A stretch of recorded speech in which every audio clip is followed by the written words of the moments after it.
রামনবমীর সকালবেলায় বিশ্বের প্রধান কৃষ্ণ উপাসনা কেন্দ্র মায়াপুর ইস্কনে শুরু হয় রামনবমী।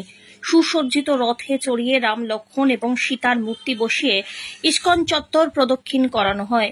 উপস্থিত ছিলেন হাজার হাজার উৎসাহী ইস্কন ভক্তরা। রামনবমীর সকালবেলায় অসংখ্য দেশি বিদেশি ভক্তর সমন্বয়ে পালিত হয় এই শোভাযাত্রা।